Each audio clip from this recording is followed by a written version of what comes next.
નમસ્કાર, હું પ્રવીણ. ઓપીએસ એટલે કે ઓલ્ડ પેન્શન સ્કીમ શું વાયદાનો વેપાર છે?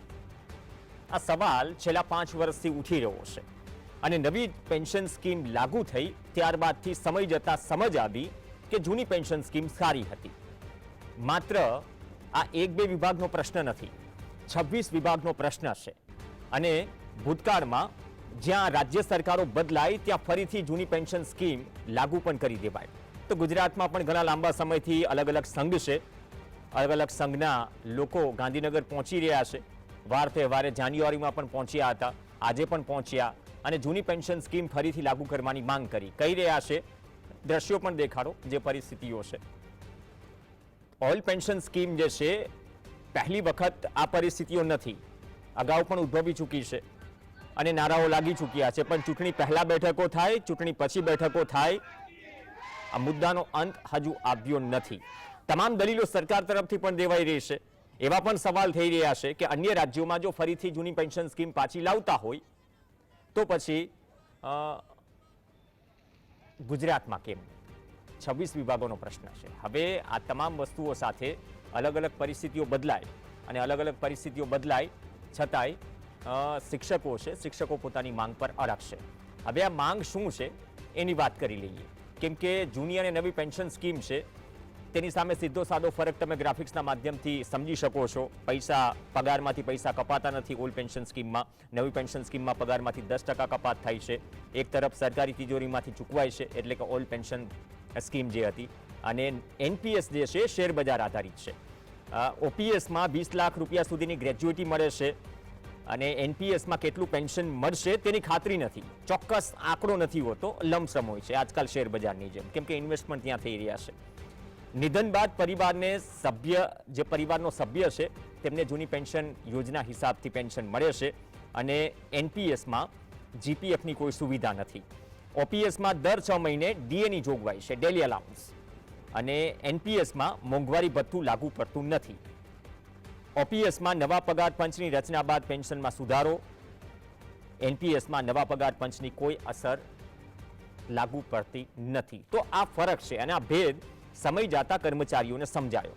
હવે આ સમજાયો કર્મચારીઓને તો થોડું ભૂતકાળનું 7 મહિના પહેલાનું શિક્ષણ મંત્રીનું પણ સ્ટેટમેન્ટ લઈ લઈએ. કેમ કે ભૂતકાળમાં શિક્ષણ મંત્રી કુબેર ડિંડોરે કહ્યું હતું કે તમામ 26 વિભાગોનો પ્રશ્ન છે, આપણી સરકાર જ કરશે, અમે તારીખ જાહેર નથી કરતા, પણ કરવાનું આપણે જ છે. જોકે જાન્યુઆરીની ઠંડી પછી ગરમી પણ ગઈ અને વરસાદ પણ હવે વિદાય લેવાની આ રહેશે. તારીખ કે ચોઘડિયું હજુ જાહેર થયું નથી, થશે કે નહીં એ એક સવાલ છે. તારીખ બતાવ્યા વગર કામ કરીશું, ચિંતા ન કરો, તો આશ્વસ્ત કર્યા હતા શિક્ષણ મંત્રીએ ભૂતકાળમાં. જાન્યુઆરી મહિનામાં 5 જાન્યુઆરીની આસપાસનું આ સ્ટેટમેન્ટ છે કોઈ પ્રોગ્રામમાં, જ્યારે સવાલ પૂછાયો શિક્ષણ મંત્રીને.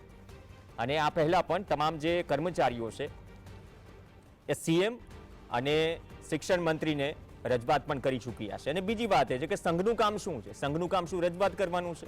સંઘના ઘણા બધા શિક્ષકો છે, ઓલરેડી શિક્ષકોની કમી છે અને ક્યાં કયા વિદેશમાં બેઠા છે શિક્ષકો, આપણી સૌની સામે છે. તો સંઘવાળા શું આંદોલન જ કરશે કે શાળામાં ભણાવશે પણ ખરા? પ્રશ્ન એ પણ છે. તો આ માંગ કેમ તેનો નિવેડો આવતો નથી? આપણી સાથે 3 ખાસ મહેમાન ચર્ચામાં જોડાશે. સ્ટુડિયોમાં આપણી સાથે અવિનાશ પ્રજાપતિ છે, જે શૈક્ષિક મહાસંઘના સંગઠન મંત્રી છે. સાથે જ ડોક્ટર હેમંતકુમાર શાહ, પ્રોફેસર હેમંતકુમાર શાહ આપણી સાથે જોડાશે અર્થશાસ્ત્રી તરીકે. હેમંતભાઈ, આપનું પણ સ્વાગત છે અને અવિનાશભાઈ, આપનું પણ સ્વાગત છે. ડોક્ટર મનીષ દોશી જોડાશે, પ્રવક્તા કોંગ્રેસ. તમામનું સ્વાગત છે. અવિનાશભાઈ, આપથી શરૂઆત કરીએ. મોસાળમાં જમણને માં પીરસનારી સંઘ સાથે જોડાયેલા શિક્ષકો આમ પણ કહી રહ્યા છે કે શિક્ષકોની ભાઈ ભરતી કરો. ઉપરથી આ ઓપીએસની માંગ તો થઈ રહી છે, તો ગુજરાતમાં કેમ જમણને પીરસવાનું ને આ બધું કેમ હજુ અધ્ધરતાલ છે? કેમ કે ઘણા બધા રાજ્યોમાં સરકારો બદલાય તો જૂની પેન્શન સ્કીમ લાવ્યા છે. અહીંયા કુબેર ડિંડોરનું 7-8 મહિના પહેલાનું સ્ટેટમેન્ટ જે કહ્યું કે આ જ સરકાર કરશે, અમે તારીખ નહીં બતાવીએ, હવે શું જવાબ મળશે?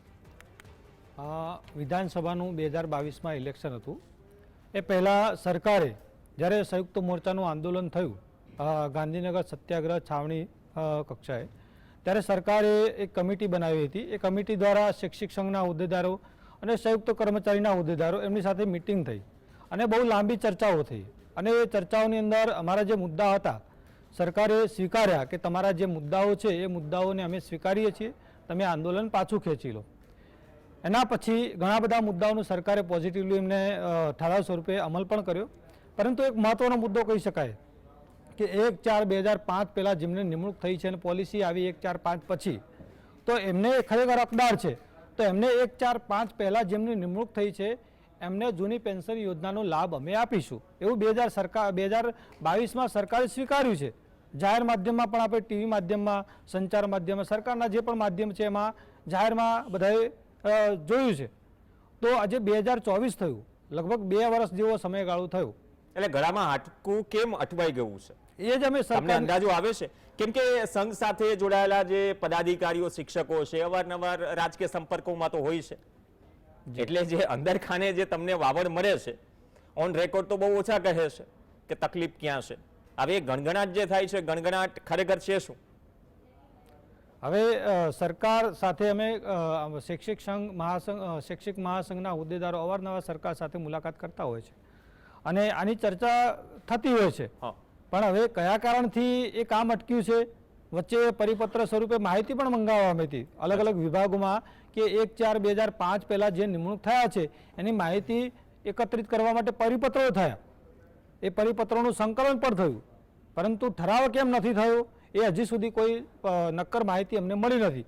એટલે અમારા પ્રયત્ન ચાલુ છે. અમે 2 વર્ષ સુધી રાહ જોઈ અને રાહ જોયા પછી એ માનનીય મુખ્યમંત્રી શ્રી, માનનીય જેટલા પણ અધિકારી છે એમને અમે લેખિતમાં રજૂઆત કરી, સાહેબ આ આપણે સ્વીકાર્યું છે, કમિટીએ સ્વીકાર્યું છે, તો એનો અમલ સત્વરે થાય અને લાભ અમને મળે. એ નથી મળ્યો એટલા માટે અમારે આજે 16મી ઓગસ્ટે આંદોલન કરવાની ફરજ પડી. ઓકે. હેમંત કુમાર શાહ અને મનીષ દોશી, આ બંને નામ 5 જાન્યુઆરી 2024ના દિવસે આ જ પેનલમાં હતા, સમય આ જ હતો અને ફરીથી એ જ પેનલ છે. ભીખાભાઈ પટેલ નથી, આજે સંઘમાંથી વધુ એક વ્યક્તિ છે. હેમંતભાઈ, હવે તો જમ્મુ કાશ્મીરની ચૂંટણીની તારીખ પણ જાહેર થઈ ગઈ. હવે સાહેબ જે કહી રહ્યા છે અવિનાશભાઈ કે ઈચ્છા શક્તિ છે પણ આ એક મુદ્દો અટકેલો છે, તો આનો પરિપત્ર આવતો નથી અથવા ગુજરાતમાં કેમ નથી થતું? જો અન્ય રાજ્ય સરકારો કરી શકતી હોય, એક બહુ કોમન સવાલ થઈ ગયો હશે. ગુજરાતમાં ભાજપની રાજ્ય સરકારની જૂની પેન્શન યોજના કર્મચારીઓ માટે, શિક્ષકો માટે, અધ્યાપકો માટે દાખલ કરવાની છે, એની ઈચ્છા શક્તિ છે. આવું સાંભળીને જ મને તો આશ્ચર્ય થાય છે અને આઘાત લાગે છે. કારણ કે મૂળભૂત રીતે આ જૂની પેન્શન યોજના રદ કોણે કરી? એ વાજપેયીની સરકારે કરી. બરાબર? વાજપેયીની સરકારે કોના માટે કરી? કેન્દ્ર સરકાર માટે કરી. બધી રાજ્ય સરકારોને લાગુ નથી પડતું. રાજ્ય સરકારો એમની સ્વેચ્છાએ કેન્દ્ર સરકારના પગાર ધોરણો અપનાવે. આ એક હકીકત છે. જયારે આ રદ થઈ 2004માં, ત્યારે વાજપેયીની સરકાર હતી અને ગુજરાતમાં નરેન્દ્ર મોદીની સરકાર હતી. રદ કોણે કર્યું? જૂની પેન્શન યોજના રદ કોણે કરી? નરેન્દ્ર મોદીની સરકારે કરી. એ ભાજપની સરકારે કરી. નરેન્દ્ર મોદી ગયા કેન્દ્રમાં 2014માં, 2024 ચાલે છે. આ 10 વર્ષ સુધી કોણ છે? ભાજપ છે. તો ભાજપની ઈચ્છા શક્તિ છે આવું કહેવું યોગ્ય નથી. પહેલો મુદ્દો આ. બીજો મુદ્દો આ, ઈચ્છા શક્તિ ઊભી થાય તો એનું કારણ એ છે કે આંદોલન થાય. બરાબર? એટલે આંદોલન થવાને પરિણામે ઈચ્છા શક્તિ ઊભી થાય છે, નહીં કે એની ઈચ્છા શક્તિ છે અને કરી નથી શકતી, એવું નથી. સૌથી અગત્યનો મુદ્દો એ પેન્શનના સંદર્ભમાં એ છે કે ખરેખર પેન્શનનું ખર્ચ એ બહુ મોટું છે એવું આપણે માનવાનું છે. 3 લાખ કરોડ રૂપિયાનું ગુજરાત સરકારનું બજેટ છે. એમાં પેન્શનનો ખર્ચો કેટલો? પેન્શનનો ખર્ચો તો 10% નથી. તો સવાલ ઉભો એ થાય છે કે શા માટે સરકાર એનો અમલ કરતી નથી? અને સરકારે તારીખ આપવાની ક્યાં જરૂર છે? જ્યારથી આ પેન્શન બંધ થયું અને જેમને જેમને અસર થઈ એ બધાને આ લાગુ પડવું જોઈએ. એમાં કોઈ તારીખ નક્કી કરવાની આવશ્યકતા જ નથી. એટલે એ પછી જે રિટાયર થયા બરાબર, અથવા થવાના છે, એ બધાને પેન્શન લાગુ પડવું જોઈએ. આ બહુ સીધી સાદી વાત છે. મહત્વનો મુદ્દો બીજો આવે છે કે તમે જે નવી પેન્શન યોજના દાખલ કરી છે, એ નવી પેન્શન યોજના ખરેખર શું છે, એ શાના ઉપર આધાર રાખે છે? તો એ આધાર રાખે છે શેર માર્કેટ ઉપર, બરાબર, અને મ્યુચ્યુઅલ ફંડો ઉપર. મ્યુચ્યુઅલ ફંડોમાં જે રોકાણ થાય છે તે પણ જોખમી છે, એમાં કોઈ શંકાને સ્થાન નથી. એ શેર બજાર જેટલું જ જોખમી છે. અને જે મ્યુચ્યુઅલ ફંડો પોતાની જાહેર ખબરો આપે છે એમાં આ વાત લખવામાં આવે છે કે એ જોખમી છે. હવે આટલા બધા કર્મચારીઓ ગુજરાત સરકાર અને આખા દેશના, એ બધાની સંખ્યા ગણો તો લગભગ 1.5 કરોડ જેટલી થાય. 1.5 કરોડ લોકોના પૈસા જો શેર બજારમાં એટલે કે મ્યુચ્યુઅલ ફંડમાં રોકાય, વાયા મ્યુચ્યુઅલ ફંડ શેર બજારમાં, તો સેન્સેક્સ તો ઊંચો જાય, બરાબર. અને તમને એમ લાગે કે વાહ, દેશનું અર્થતંત્ર ફૂલ ગુલાબી બની રહ્યું છે. પણ સવાલ ઉભો એ થાય છે કે એમાં જે જોખમ છે એ પેન્શનરોને લાગુ પડવાનું છે, અને બીજું કે એમાં ખબર જ નથી પડતી કે ખરેખર કેટલું પેન્શન મળવાનું છે. તો આવી અનિશ્ચિતતા ઊભી કરવાની કોઈ આવશ્યકતા જ નથી. પેન્શનને થર્ડ રિટાયરમેન્ટ બેનિફિટ, ત્રીજો નિવૃત્તિ લાભ તરીકે આપવામાં આવ્યું. પહેલો લાભ તે જીપીએફ, બરાબર, જનરલ પ્રોવિડન્ટ ફંડ. બીજો લાભ તે ગ્રેજ્યુઇટી, અને ત્રીજો લાભ તે પેન્શન. આ પેન્શનને ત્રીજા નિવૃત્તિ લાભ તરીકે જૂની જે યોજના હતી તે મુજબ જ લાગુ પાડવું જોઈએ. આ એક હકીકત છે. અને સરકારને એમાં કોઈ બહુ મહાન મુસીબત ઊભી થાય છે પેન્શનના સંદર્ભમાં એવું કશું છે જ નહીં. એટલે સરકારને બહુ મોટો ખર્ચો થવાનો છે એવું માનવું તદ્દન બોગસ છે. જી, ઓકે, ધન્યવાદ મનીષભાઈ. તમે પણ મેં એટલા માટે 7 મહિના પહેલાનો સમય યાદ દેવડાવ્યો. પછી તો લોકસભા ચૂંટણી પણ ગઈ. ઇન્ડિયા ગઠબંધનના જે કોમન મિનિમમ પ્રોગ્રામ કે ઓવરઓલ મેનિફેસ્ટોમાં, કોંગ્રેસના મેનિફેસ્ટોમાં પણ ઓપીએસની વાત હતી. ઘણા રાજ્યોમાં સરકારો બદલાઈ, ત્યાં ઓપીએસ લાગુ થઈ. હવે હેમંતભાઈ જે એક રીતે કહે છે કે ભાઈ ગુજરાતનું બજેટની વાત કરે છે, સામે તેમના ટકાવારી પણ દર્શાવી કે પેન્શન પાછળ સરકાર કેટલો ખર્ચ કરે છે એન્યુઅલી. તો આ જો 26 વિભાગોનો પ્રશ્ન હોય, તમે શિક્ષણ સાથે જોડાયેલા જીવ છો, ખરેખર સમય જતા એ સમજ પડી કે ભાઈ ઓપીએસ જે પાછળ છૂટી ગયું એ ખરેખર આપણા ભવિષ્યમાં જો ઓપીએસ હોત તો સ્થિતિ અલગ હોત, કે હજુ પણ કેટલોક વર્ગ એવો છે મિશ્ર પ્રતિભાવ છે જેને સામેથી એનપીએસ ચૂઝ કર્યું. તો આ બહુ મોટો મુદ્દો છે, અને આ મુદ્દો દરેક જગ્યાએ ચૂંટણીમાં મુદ્દો પણ બને છે, પણ નિવેડો હજુ નથી આવ્યો. શક્યતા લાગી રહી છે ગુજરાતમાં. સંપૂર્ણપણે એક વાત સમજવા જેવી છે કે જે રાજ્યની વ્યવસ્થામાં, એમાં પણ ખાસ કરીને શિક્ષણમાં, જેમને 30 વર્ષ આ રાજ્યને ઘડતર માટે, સમાજ ઘડતર માટે જે કામ કર્યું છે, શિક્ષકોને સામાજિક સુરક્ષા હેઠળ આપણે પેન્શન આપવાનું ભીખ નથી, આ એમનો અધિકાર છે. જે 30 વર્ષ સુધી રાજ્યની વ્યવસ્થા માટે કામ કરે છે, એને જો પેન્શન વ્યવસ્થા કરે, કોંગ્રેસના શાસનની અંદર જૂની પેન્શન યોજનાના કારણે આજે અનેક લોકો, પરિવારો પોતે ટકી શક્યા છે, એના પરિવારના સામાજિક પ્રશ્નોને ઉકેલી શક્યા છે. અને જ્યારે નિવૃત્તિ કાળની અંદર અનેક પેન્શનરો આજે પણ સારી રીતે જિંદગી સન્માન સાથે પસાર કરશે. આ એક સામાજિક દાયિત્વનો ભાગ છે, સામાજિક સુરક્ષાનો ભાગ છે. અને સામાજિક સુરક્ષાની વ્યવસ્થા ગોઠવવાની જવાબદારી સરકારની હોય, એમાં કઈ નવી વાત નથી. કોંગ્રેસ પક્ષ આ બાબતમાં પ્રતિબદ્ધ છે. કોંગ્રેસ પક્ષની નીતિ પણ રહી છે, અને સમગ્ર દેશની અંદર જ્યાં પણ ચૂંટણી હોય ત્યાં કોંગ્રેસ પક્ષે આ દિશામાં જૂની પેન્શન યોજના લાગુ કરી છે. તમે જોયું હશે કે રાજસ્થાનની અંદર કોંગ્રેસની સરકાર, ગેહલોત સરકારે પેન્શન યોજના દાખલ કરી. અમે છત્તીસગઢની અંદર પેન્શન યોજના દાખલ કરી. કોંગ્રેસ પક્ષે હિમાચલની અંદર પેન્શન યોજના દાખલ કરી. કર્ણાટકની અંદર અમે એ યોજના દાખલ કરી છે. નાના પેન્શનના કારણે શું તકલીફ પડે? બજારના આધારિત પેન્શનના કારણે કોઈને 3000 રૂપિયા મળે છે, કોઈને 4000 રૂપિયા મળે છે, કોઈને 3500 રૂપિયા મળે છે. એમાંથી કઈ રીતે પરિવાર, તમે વિચાર કરો, જ્યારે ઉંમર થાય એની સાથે એમને ડાયાબિટીસથી માંડીને જે પ્રકારની હોય છે, એની દવાનો ખર્ચ 7000 થી 9000 રૂપિયા હોય છે. જ્યારે 7000 ને 9000 રૂપિયા જો આટલો માતબર ખર્ચ થતો હોય, તો એને 3000 રૂપિયા, 4000 રૂપિયા પેન્શનમાં એને તમે જે આખા સમાજના ઘડતરનું કામ કરે એ શિક્ષકને પાછલી જિંદગીમાં સન્માન સાથે જીવાય ન મળે, જેને તમને સન્માનજનક જિંદગી આપી છે, હજારો બાળકોને જે સન્માનજનક જિંદગી આપે છે એને પોતાના નિવૃત્તિ કાળની અંદર સન્માનજનક જિંદગી નથી મળતી. આ બહુ ગંભીર બાબત છે અને આ ગંભીર બાબતે સરકારે વિચારવું જોઈએ. કમનસીબે સરકાર જેટલી વખત વાયદા કરે છે, ભાજપ સરકાર વાયદાનું ઉલ્લંઘન કરે છે. મારી જીએસટીવી ના માધ્યમથી આપણે અગાઉ પણ આ ડિબેટમાં જોડાયા છીએ, આજે પણ આ વાત કરી રહ્યા છીએ. સરકાર વારંવાર ચૂંટણી આવે ત્યારે વચન આપે, વાયદા આપે અને જે વચનને વાયદા આપીને ખાલી નાટક કરે છે. ફિક્સ પે પગાર નાબૂદ કરવા માંગતી નથી, જૂની પેન્શન યોજના આપવા માંગતી નથી, તો શું આપે છે? તો કે અમે આ વધારો આપ્યો, અમે તમને એલટીસી નો લાભ આપ્યો, અમે તમને બીજા લાભ આપ્યા, હાજરીના તમને અમુક ફાયદા આપ્યા, અમે તમને બીજી લાભ આપ્યા. અરે ભાઈ, જે મૂળ મુદ્દા છે.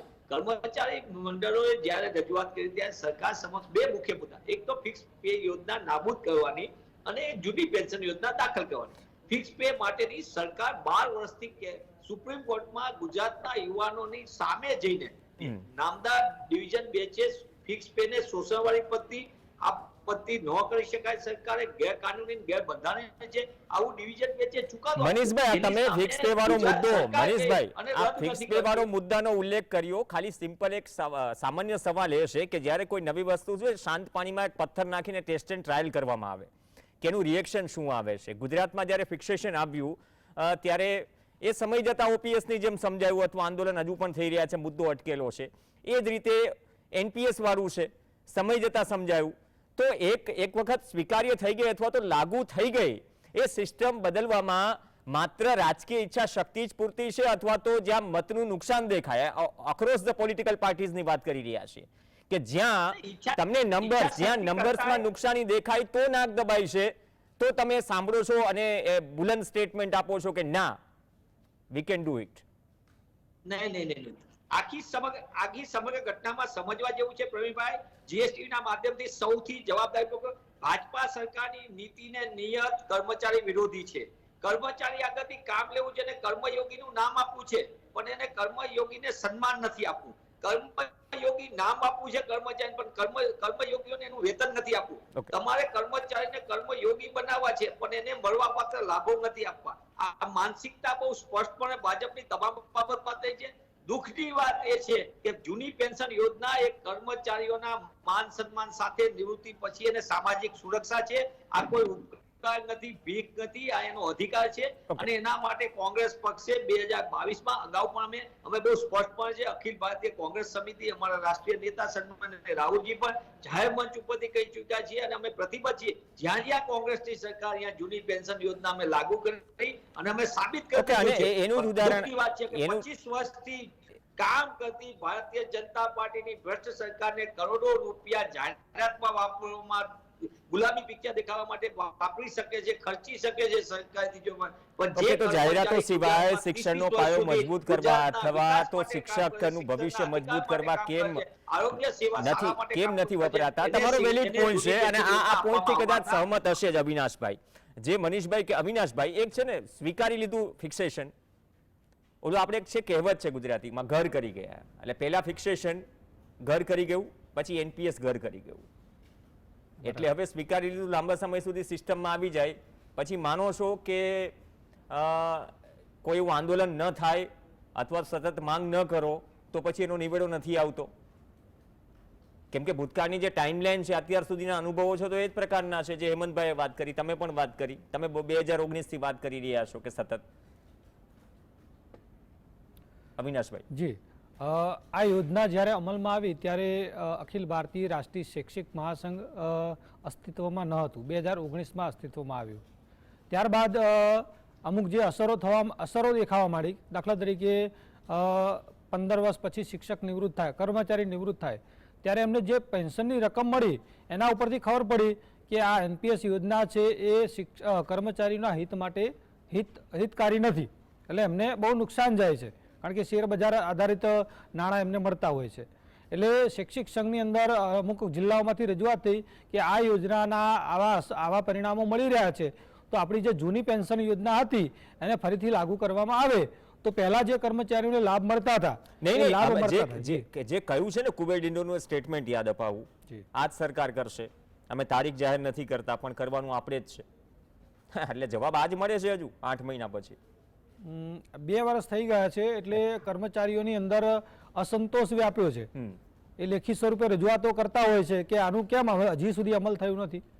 આ આંદોલનનું કારણ આ જ છે કે આ 2 વર્ષ સુધી એનું અમલ નથી થયું, એટલા માટે આંદોલન કરવું પડે છે.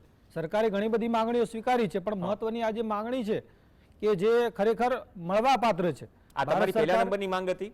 હા, બહુ મહત્વની, સૌથી અગત્યની માંગણી કહી શકાય તો આ જૂની પેન્શન યોજના છે. કારણ કે અમુક જે પ્રદેશો છે, રાજસ્થાન છે, ગોવા છે, એવા પ્રદેશોમાં આ યોજનાનો લાભ આપી દેવામાં આવ્યો છે. આ તો લેટેસ્ટ વાત કરીએ તો ઉત્તર પ્રદેશની અંદર પણ આ યોજનાનો લાભ આપવામાં આવ્યો છે. એ પણ ભાજપ શાસિત પ્રદેશ છે. તો ગુજરાતમાં કેમ નહીં? ગુજરાત તો વિકસિત રાજ્ય છે, તો ગુજરાતમાં એમાં કર્મચારીઓને કેમ એ લાભ ના મળે? જી, તો યુપી અને રાજસ્થાન કરતા હેમંતભાઈ આપણે પાછળ છીએ. અહીંયા હું થોડું પોલિટિકલ એટલા માટે ઉમેરું છું કેમ કે જ્યાં રાજકીય નુકસાની જાય ત્યારે અમુક પ્રશ્નોનો નિવેડો પણ આવી જતો હોય છે. ચૂંટણી પહેલા ઘણા વાયદાઓ થઈ જતા હોય છે, ચૂંટણી પછી ખબર નહીં શું થાય છે. આ તો નથી થયો સોલ્વ. તો મૂળભૂત જે પ્રશ્નો હોય છે આપણા, જે મીડિયા ઉઠાવતું હોય છે અથવા તો જેને લઈને આંદોલનો થાય છે, શિક્ષણના હોય, આરોગ્યના હોય કે કોઈ પણ હોય, જ્યાં લાગે કે રાજકીય નુકસાની છે, બેઠકોમાં નંબર્સમાં ખાડો પડે એવો છે, ત્યાં રસ્તો કાઢવામાં આવે છે. અને જ્યાં નથી હોતું તો ત્યાં આ જ રીતે શું આંદોલનો થતા રહેશે અથવા 6 મહિને એક વખત શિક્ષકો બધા સત્યાગ્રહ છાવણી જઈને ધરણા કરતા રહેશે 11 થી 5? જુઓ, બહુ જ મહત્વનો મુદ્દો તમને કહું કે ભાજપ સરકારની નીતિ ગુજરાતમાં છેલ્લા 25 વર્ષમાં કર્મચારીઓ પ્રત્યે, શિક્ષકો પ્રત્યે, અધ્યાપકો પ્રત્યે પગાર મોડો આપવાની, પેન્શન નહીં આપવાની રહી છે. એમાં કોઈ શંકાને સ્થાન નથી. 6ઠ્ઠું પગાર પંચ આવ્યું 2006માં, તો એનો અમલ ક્યારે કર્યો હતો? બરાબર, 2016માં 6ઠ્ઠું પગાર પંચ આવ્યું તો એનો અમલ ક્યારે કર્યો? 4 વર્ષ પછી કર્યો. અને એનું જે એરિયર્સ આપવાનું થાય 4 વર્ષનું, એ પણ તમે ટુકડે ટુકડે આપ્યું, એક સાથે નહીં. એટલે આ કર્મચારીઓની બહુ ચિંતા કરે છે ગુજરાત સરકાર, એવું કશું છે નહીં. બીજો અગત્યનો મુદ્દો મારે કહેવો છે અને તે એ છે કે સતત સરકાર આવી વાત કર્યા કરે. 2004માં વાજપેયી સરકારે પેન્શન રદ કર્યું ને ત્યારથી, અને તે એ છે કે સરકાર ઉપર પેન્શનનો બહુ મોટો બોજો પડે. આ વાત તદ્દન બોગસ છે. તમને હું આંકડો આપું, ગયા વર્ષનું ગુજરાત સરકારનું બજેટ 2,85,000 કરોડ રૂપિયા, અને એમાં પેન્શનનો ખર્ચો કેટલો? 25,000 કરોડ રૂપિયા. એટલે ટકા કેટલા થયા? 7.5% થયા. આ 7.5% એને ભારે પડે છે. કેવી રીતે ભારે પડે છે? તો તમે આ તમાશાઓ બંધ કરી દો ને. આ જે તમાશાઓ કરો છો, રોશની કરો છો, એ ચાલશે નહીં કરો તો. અમે જાતે અમારા ઘરમાં રોશની કરી લઈશું, બરાબર? પણ તમે આજે તાઇફા કરો છો, ઉત્સવો ઉજવો છો, એની પાછળ કરોડો રૂપિયાનો ખર્ચો કરો છો, અને ભ્રષ્ટાચારની વાત તો બાજુ પર જ મૂકો. જો ભ્રષ્ટાચાર ના હોય ને તો અત્યારે ગુજરાતના રસ્તાઓની જે હાલત છે ને, એ એવી હાલત હોય જ. તો તમે કર્મચારીઓને પેન્શન આપો, જૂનું પેન્શન જે હતું તે, જે પ્રકારની એની યોજના હતી એ બહુ જ સરસ હતી, બરાબર? અત્યારે એની વિગતોમાં જવાનો સમય નથી, પણ એ બહુ જ સરસ યોજના હતી અને એ મુજબ જ પેન્શન મળવું જોઈએ, એમાં કોઈ શંકાને સ્થાન નથી. અને સરકાર ઉપર એનો કોઈ બોજો પડતો નથી. સવાલ એ છે હવે કે જુઓ તમે, કોંગ્રેસ સરકારોએ રાજ્યમાં જૂની પેન્શન યોજના દાખલ કરી, તો પછી ભાજપ સરકારને શું પ્રોબ્લેમ થાય છે? રાજસ્થાનમાં તો સરકાર બદલી ગઈ ને, યોજના અકબંધ છે. નહીં, તમે કરીશું એટલે શું? ક્યારે કરશો? ઓકે, આ સવાલ છે ક્યારે કરશો. થોડો સમયનો અભાવ છે, પણ લાંબા સમયથી આ મુદ્દો છે અને આ મુદ્દે સતત આંદોલન થતા રહે છે. ને આંદોલન વચ્ચે સવાલ એ પણ થાય કે જે દેશમાં 10 વર્ષ પહેલા દેવું 55 લાખ કરોડની આસપાસ હોય, 205ની ઉપર જતું રહે, અને એ પણ ઓલ્ડ પેન્શન સ્કીમ બંધ કરીને, અને હેમંતભાઈ જે રસ્તાઓની વાત કરી રહ્યા છે, રસ્તાઓનો અનુભવ સૌ નાગરિક પોતાની જાતે કરી દે રહ્યા છે. હું તમને એમ કહું છું કે તમે જૂની પેન્શન યોજના રદ કરી, હા. બરાબર, તો એને પરિણામે રાજ્યની નાણાકીય પરિસ્થિતિ બજેટમાં સુધરી છે એવું છે ખરું? એવું તો છે નહીં કશું. Right. સરકાર વધુ ને વધુ દેવું લેતી જ જાય છે. કેટલું બધું દેવું થઈ ગયું Okay. સરકારને. દેવું સાચી વાત છે, દેવું વધી ગયું છે અને દેવા સાથે રસ્તા જેવા તેવા દરેક લોકો અનુભવ કરી રહ્યા છે. અપેક્ષા રાખીએ કે ઓપીએસ કે જે માંગ જે છે શિક્ષકોની, કેમ કે શિક્ષકો જ પાયો મજબૂત કરે છે, બાકી ત્યાં પણ કાયમી ભરતીની જગ્યાએ જ્ઞાન સહાયકોની ભરતી થઈ રહી છે. 30,000 35,000 શિક્ષકોની જગ્યા ખાલી છે. આ પણ એક મુદ્દો છે. અપેક્ષા રાખીએ કે આ મુદ્દે નિવેડો આવે. ઈચ્છા શક્તિ ક્યારે હોય? ઈચ્છા શક્તિ એવા સ્ટેટમેન્ટમાં ન હોય કે અમે તારીખ નહીં કહીએ, કરી દઈશું. હવે તારીખ ક્યારે આવે છે, ચોઘડિયું ક્યારે આવે છે, રાહ જોઈને લોકો બેઠા છે. ધન્યવાદ હેમંતભાઈ, મનીષભાઈ દોશી અને સાથે જ અવિનાશભાઈ પ્રજાપતિ. તો શું ખરેખર આજે પણ એક સવાલ છે, ઓપીએસ શું વાયદાનો વેપાર છે? વેપાર છે તો નફો કોને છે? નુકસાની તો શિક્ષકોને છે. નમસ્કાર.